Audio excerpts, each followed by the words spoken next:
I grew up in a very large family, five boys, one girl. I was the youngest, a twin. We grew up in El Paso, Texas. My older brother, Frank, was my twin. Then there was Gabriel, then Mike, and then Art. And Naomi was the oldest. But Mike was the biggest of all of us. It was amazing because he had this physical, brute strength. He was a supreme athlete. All stayed in wrestling, all stayed in football. But he had this soft side to him that he would do anything for you. He dropped his plans.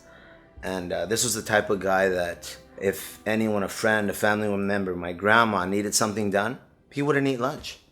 Growing up with Mike, I saw Mike through so many different adversities. From being born, my brother was a hemophiliac. He had a rare blood syndrome. So we almost lost my brother 3 times prior to, his accident because of a knee surgery, a hit to his nose over Christmas wrestling with one of my nephews. All these little things where he just wouldn't stop bleeding.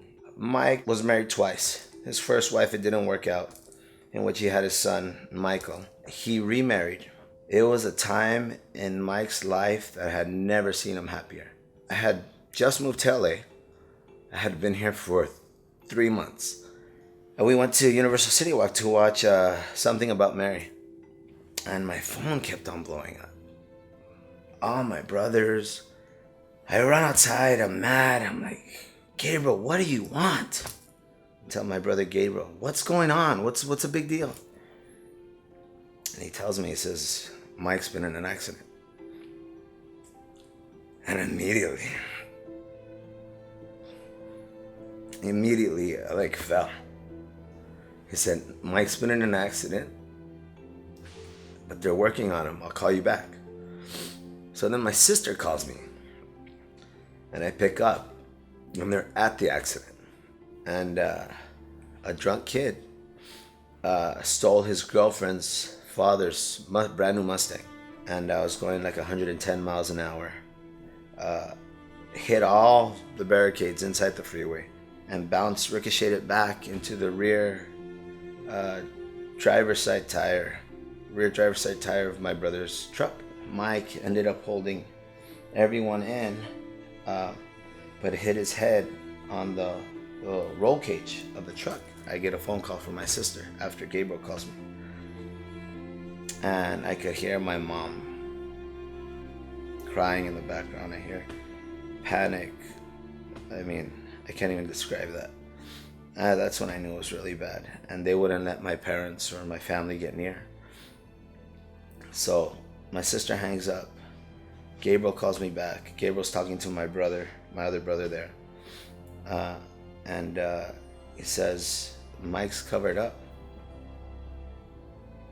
But they're working on it.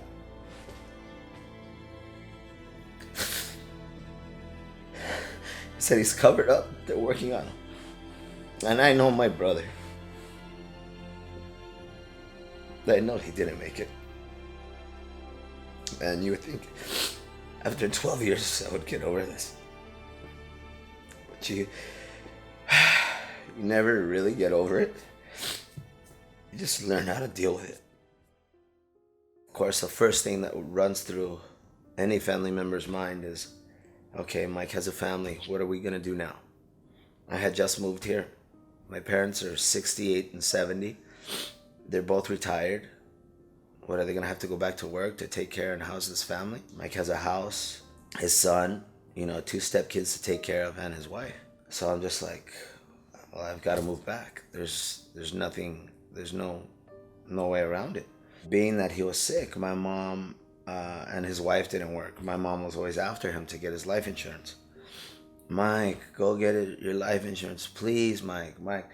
But Mike had a very difficult time, if you could say, with hospitals or paperwork or anything of that nature regarding his health, because he wasn't very fond of his health. He knew he was sick.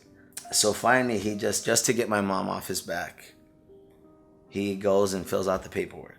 Doesn't tell anybody. Time moves on. We're making arrangements, doing everything. And this letter comes. And Mike had insurance. And believe it or not, he had good insurance to work. But apart from that, the policy that he filled out, he knew deep down that he probably wouldn't get approved because of his illness. He took his medical examination, told him what he had, whatever.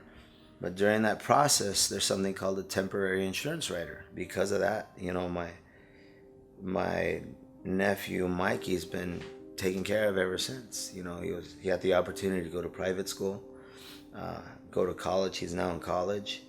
Have a good roof over his head. I paid for the house, you name it, just because my brother took the responsibility of getting that taken care of. People don't realize how important it is. You never know. You think you're not going to be that family? Think again. Because we thought we were going to be that family. And I'll tell you what, it's never been the same ever since. These type of events completely change the path for a family from there on out. And when finances are not there, it's even worse.